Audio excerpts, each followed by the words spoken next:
Hi friends, இன்றைக்கி பார்த்திங்கன்னா ஒரு விளாக் தாங்க பார்க்க போகிறோம். ஸோ என்ன விளாக்னு பார்த்தீங்கன்னா, இன்றைக்கி எனக்கு ஒரு வேலையும் கிடையாதுங்க. ஸோ வீட்டில் சும்மா தான் இருக்கேன். எக்ஸாம்லாம் முடிஞ்சிச்சு, காலேஜ் முடிஞ்சிச்சுன்னு சொல்லியிருந்தேன். ஸோ இன்றைக்கி கிளைமேட் பார்த்திங்கன்னா சில்லுன்னு இருந்துச்சு. ஸோ எதாவது பண்ணி சாப்பிட்லாமே அப்படின்னு நானே தம்பி பிளானை போட்டோம். ஸோ என்ன பண்ணலான்னு பார்த்தீங்கன்னா, வீட்டில் எதுவுமே இல்லைங்க. இருந்தது பார்த்திங்கன்னா மீன் மேக்கர் பேக்கெட் தான். ஸோ அதை தான் பண்ணலான்னு நாங்கள் ஐடியா பண்ணி பார்த்திங்கன்னா சட்டியை வச்சு நல்லா தண்ணியெல்லாம் ஊற்றி கொஞ்சம் நேரம் சூடானதுக்கப்புறம் அந்த மீன் மக்கரை போட்டு நல்லா மூடி வச்சாச்சு. ஸோ அதுக்கடுத்து பார்த்திங்கன்னா அந்த இது லைட்டாக பெருசாகிடுச்சு பாருங்களேன். அப்படியே அந்த தண்ணியில் ஊறி ஊறி பெருசாகிடுச்சு. அதுக்கடுத்து பார்த்திங்கன்னா இன்னொரு சின்ன கிண்ணத்தை வச்சு அப்படியே ஜில்லுன்னு தண்ணியை ஊற்றி அந்த இதுலேருந்து எடுத்து அப்படியே பார்த்திங்கன்னா அந்த தண்ணியில் போட்டேன். ஸோ போட்டு அது கொஞ்சம் நேரம் ஆனதுக்கப்புறம் அதை நல்லா பிழிஞ்சு எடுத்துக்கிடணும். ஸோ அதுக்கு பார்த்திங்கன்னா ஒரு தட்டை பக்கத்தில் எடுத்து வச்சுட்டு அப்படியே கொஞ்சம் கொஞ்சமாக பிழிய ஆரம்பிச்சிட்டிங்க. அப்படின்னா தான் அதில் உள்ள தண்ணியெல்லாம் வெளியில் வரும். இல்லைன்னா அப்படியே ரொம்ப பெருசாகவே இருக்கும். ஸோ அதுக்கடுத்து பிழிஞ்சு எடுத்ததுக்கப்புறம் பார்த்திங்கன்னா அதை தனியாக ஒரு ஓரமாக எடுத்து வச்சுட்டு அதை எடுத்து அப்படியேவும் ரெண்டு பீஸாக கட் பண்ணி வச்சுக்கோங்க. இல்லை உங்களுக்கு எத்தனை பீஸ் வேணுமோ அந்த அளவுக்கு கட் பண்ணிக்கோங்க. ஸோ நான் பார்த்திங்கன்னா ரெண்டு பீஸாக சிசரில் கட் பண்ணி வச்சுட்டேன். ஸோ அதை தனியாக வச்சதுக்கப்புறம் பார்த்திங்கன்னா ஒரு பவுல் எடுத்துக்கோங்க. பவுல் எடுத்துகிட்டு அந்த வெட்டி வச்சுருந்தோம்ல, ஸோ அந்த இதை எடுத்து அப்படியே அந்த இதை கொட்டிடுங்க. கொட்டினதுக்கப்புறம் பார்த்திங்கன்னா நான் என்னென்ன எடுத்துருக்கேன்னு பார்த்திங்கன்னா சிக்கன் பொடி, அப்புறம் பார்த்திங்கன்னா அடுத்து பார்த்திங்கன்னா இஞ்சி பூண்டு பேஸ்ட்டு போட்டுக்கோங்க. ஸோ இந்த சிக்கன் பொடியிலே பார்த்திங்கன்னா உப்பு இருக்கும், அதனால தான் நான் உப்பு ஆட் பண்ணல. அதுக்கடுத்து பார்த்திங்கன்னா 2 ஸ்பூன் கார்ன்ஃப்ளவர் மாவு, 1 ஸ்பூன் கடலை மாவு போட்டுக்கோங்க. அதுக்கடுத்து மிளகு பொடி இருந்துச்சுன்னா அதை போட்டுக்கோங்க, செம்மையாக இருக்கும்.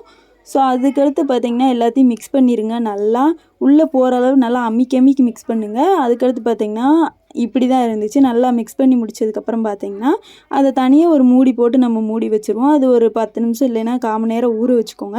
ஸோ அதுங்களையும் பார்த்திங்கன்னா எங்கள் ஸ்ட்ரீட்டில் லைட்டாக தூத்த விழுக ஆரம்பிச்சிருச்சு. ஸோ அதுக்கடுத்து பார்த்திங்கன்னா நானும் 1/4 மணி நேரம் ஆயிடுச்சுங்க. அடுப்பை பற்ற வச்சு கடாயி வச்சுட்டேன். வச்சதுக்கப்புறம் பார்த்திங்கன்னா எண்ணெயை ஊற்றிக்கிட்டேன் நான். ஸோ எண்ணெயை ஊற்றி முடிச்சதுக்கப்புறம் பார்த்திங்கன்னா அந்த ஊறினதை எடுத்துக்கலாம் நம்ம.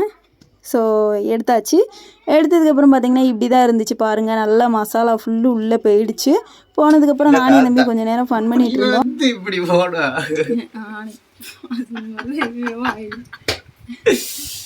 ஹாய் ஃப்ரெண்ட்ஸ், எங்கள் ஊரில் மழை பெய்யுது. மழை பெஞ்சாருக்கு நான் என்னோட செய்ய கடாயை வச்சுக்கிட்டாச்சு. அதுக்கடுத்து பார்த்திங்கன்னா அது கொஞ்சம் நேரம் சூடானதுக்கப்புறம் பார்த்திங்கன்னா நம்ம மீன் மேக்கர் வச்சுருந்தோம்ல அந்த மசாலா அப்படியே தூக்கி போட்டுருங்க. எண்ணெயில் கொஞ்சம் நல்லா பொரிஞ்சு வரவும் நல்லா 2 பக்கமும் திருப்பி விட்டுக்கோங்க அந்த கரண்டியை வச்சேவும். ஸோ நல்லா பொரிஞ்சு வந்துருச்சு. அதை பார்த்திங்கன்னா ஒரு தனியாக ஒரு பவுலில் எடுத்து வச்சுட்டு இருந்தேன் நான். ஸோ பக்கத்துலேயே பார்த்தா என் தம்பியை காணோம். என்னடா பண்ணுறான்னு வெளியில் போய் பார்த்தா பிக் பாஸ் பார்த்துட்டு இருந்தான். அதுவும் பார்த்திங்கன்னா முடிஞ்ச பிக் பாஸை போய் உட்காந்து பார்த்துட்டு இருந்தான். அந்த அல்டிமேட் ஹாட் ஸ்டாரில் போடுவாங்களே, ஸோ அந்த தான் பார்த்துட்டு இருந்தான். சரின்ட்டு அதுக்கடுத்து பார்த்திங்கன்னா ஒரு வெங்காயத்தை எடுத்து நல்லா கட் பண்ணி வச்சுட்டேன். ஸோ அந்த இதையும் பொரிச்சு எடுத்தாச்சு பாருங்கள். சிக்கன் மாதிரி இருந்துச்சு, செம்மையாக இருந்துச்சு. அதில் பார்த்திங்கன்னா அப்படியே வெங்காயத்தை தூவி விட்டு நல்லா பெரட்டி எடுத்துக்கோங்க.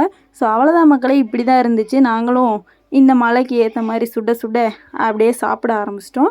நீங்களும் கண்டிப்பாக வீட்டில் ட்ரை பண்ணி சாப்பிட்டு பாருங்கள். சும்மா வேறு லெவலில் இருக்குங்க. அதுவும் இந்த கிளைமேட்டுக்கு சூப்பராக இருக்கும். அந்த இதை எப்படி சாப்பிடணும்னு பார்த்தீங்கன்னா அதையும் அந்த வெங்காயத்தோடு ஆட் பண்ணி அப்படியே சாப்பிட்டு பாருங்கள். சும்மா சூப்பராக இருக்குங்க.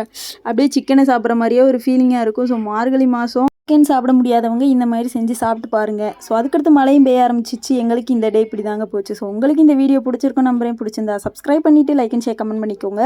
ஸோ பாய், நான் உங்களை அடுத்த வீடியோவில் பார்க்குறேன். டாட்டா.